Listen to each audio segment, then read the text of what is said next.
level. It's perfectly flat, perfectly plumb. Build off that, follow perfection. So check out all the other videos related to this bathroom. From the very beginning, we're putting up the board to this point here. I've been uploading to document the whole entire process.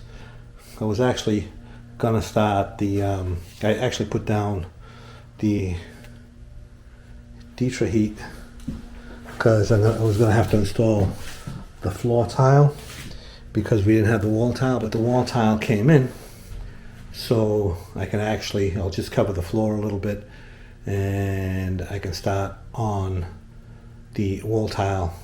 Yesterday I set the shower floor, and today I cleaned it up a little bit, scraped out anything that might be in between the grout lines. So now I'm just going to cover the whole floor. I put some tape around the perimeter. I'm going to use some cardboard and cover this whole floor so that while I'm working on the tile, I don't get the floor damaged or dirty. The bench seat here, and the bench seat here, the support for the bench seat, I still don't know. I have a piece of stone, but I'm going to use those for the shelves in the niche. But I do not have the stone yet for the curb or for the seats. And it's going to be pretty low. It's going to be about at 17 inches in that corner and 17 inches at that corner. So I'm not going to be able to do much today either.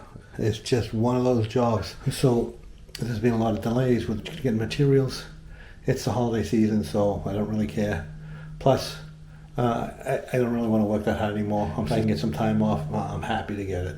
But anyway, this job is moving on slowly, but it is moving on. Okay, so I covered the floor, but I left room around the perimeter because I don't want the tile sitting on the tape, because then it's going to be a huge pain here to get the tape out. So you leave enough room so when you set your tile, it won't be covering the tape. So that's all the way around. And if you have to clean up that little bit, it's quick and easy. Okay, so there's going to be a couple of corner seats, floating corner seats in the two corners.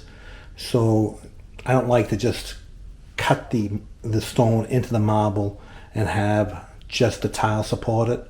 I like to have some kind of support underneath so that it's not just the tile holding the stone up. The way I do it, the support holds the weight, and then when I cut the tile around it, it has no pressure on the tile. So I'm making a couple of supports, and that's one of them. These go in the corner.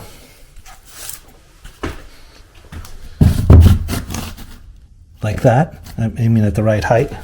And then on the back, see, it's carved out, so we have a couple of cleats.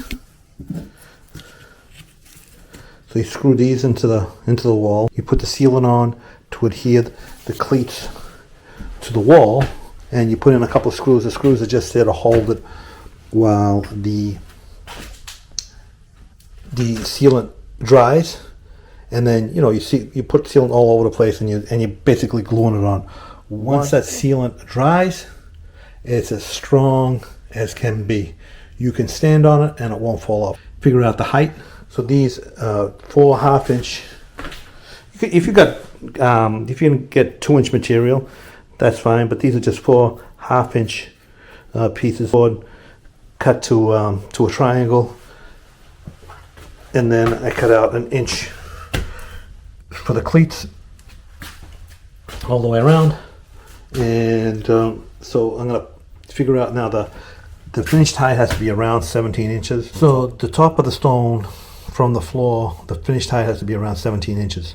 So I have to figure out so I'm going to measure at 17 inches my height, then I'm going to go down 1.25 inches for the thickness of the material, and then I'm going to go down another 2 inches.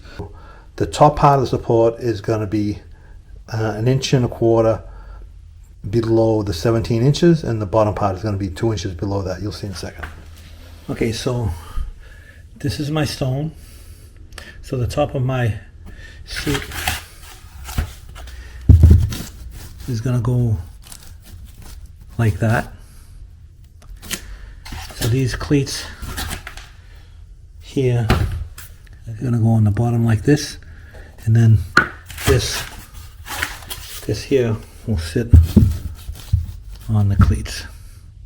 Let me show you how I do that. Okay, so I got those cleats on there. Then that goes like that. So everything's all, I'm gonna put all sealant all around everywhere, get it all nice and glued on. So that's what I'm gonna do next. I got sealant on here, I got sealant on there, and I'm gonna put it on, and then I'm gonna put a few screws in. I'll show you in a sec. Okay, so I got a screw here, screw going down into that cleat. You know, a couple of screws go into that cleat. This is already really solid here.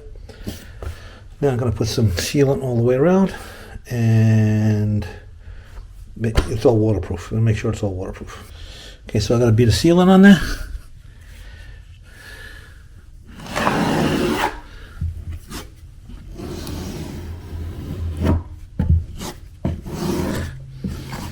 Okay, so that's both of them done. Okay, so I got my two supports for my bench seats on. When the stone goes on, it's going to be at, the finished height of the stone is going to be at 17 inches in both cases.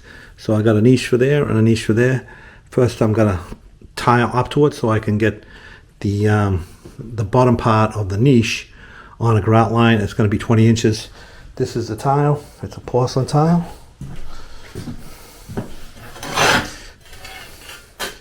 (12 by 24), and so that's going on the wall on a running bond pattern. So I really need these stones to be able to start the wall tile, because we're going to put on one row and then I have to stop. So those are coming tomorrow. Yet another delay on this job. It's okay. I don't care. I am happy to go home early anytime.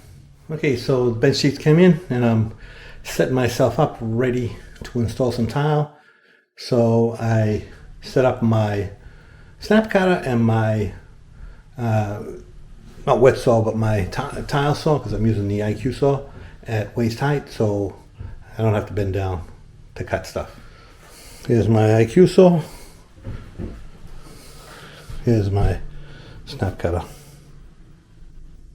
Okay, so finally got the corner seats. Now I can start installing tile. So there's one, there's two. It's not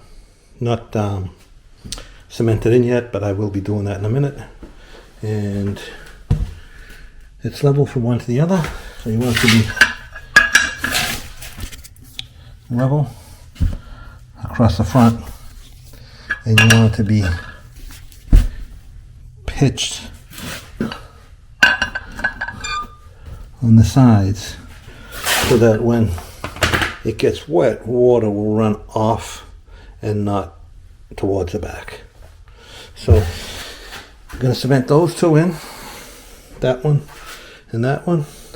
Got a couple tiles cut, and so I'm going to cut some more tiles. I got my stations here like I showed you, and I'm going to mix some mortar and get going on this.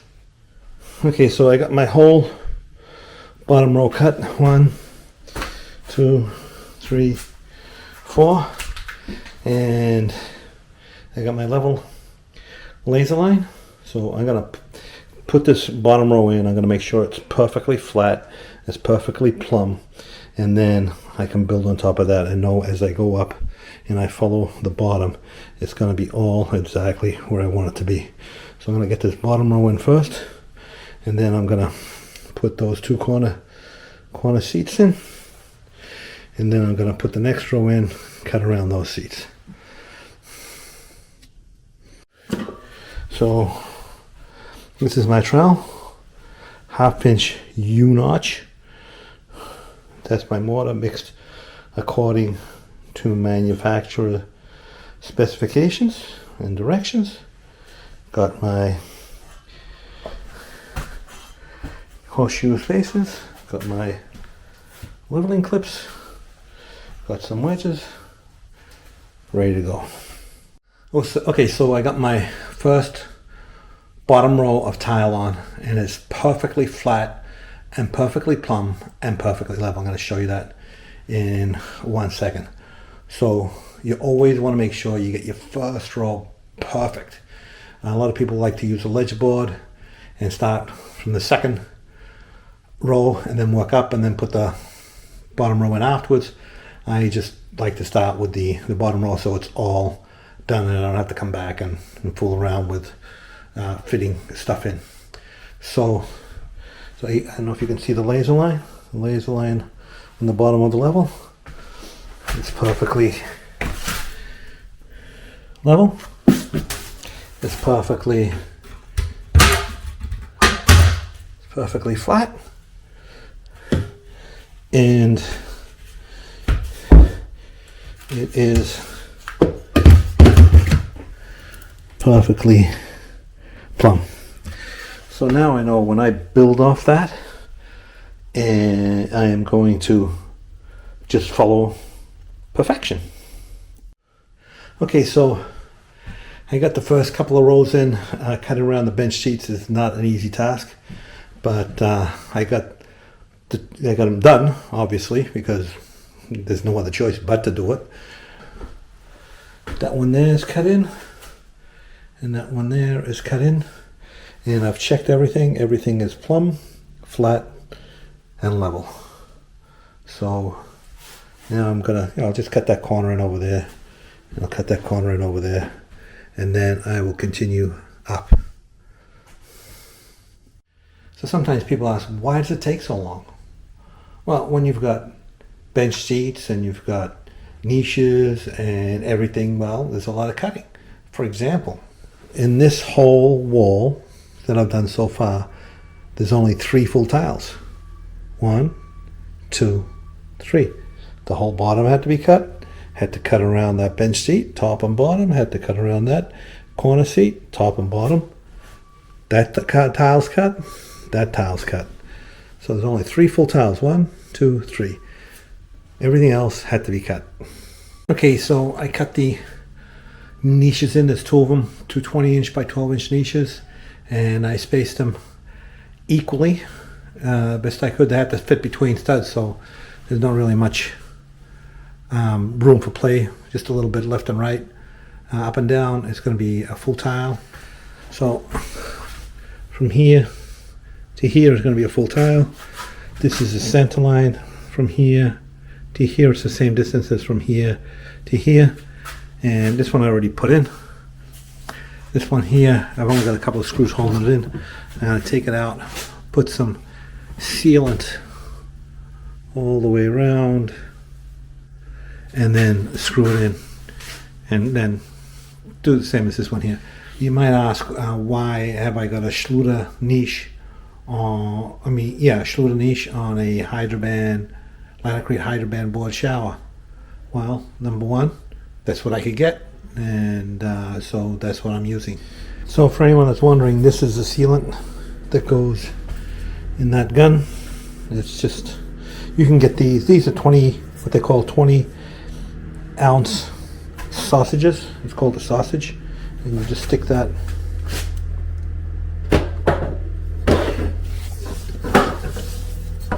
kind of hard to do with one hand.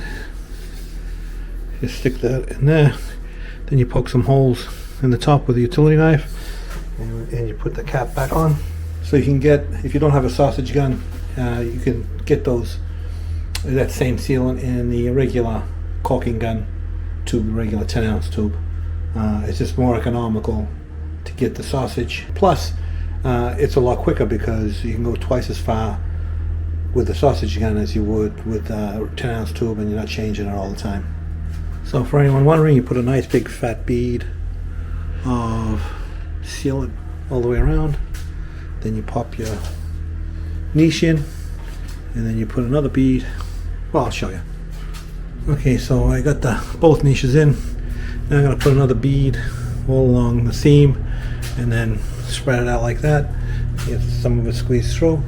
Technically, Hydraband board does not need washers, and technically Schluter Curdy board is supposed to have washers, and you're supposed to put a screw every foot.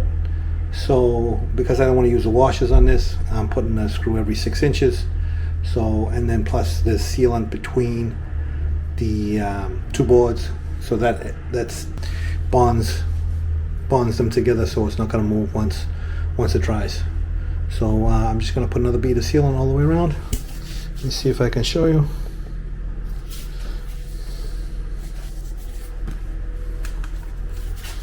So I know for those people who say get a tripod, I know I have a tripod, I have a system, but I'm not doing that right now for one quick little demonstration here. So let me get the rest of that on. Okay, so I got that on. Now make sure I fill.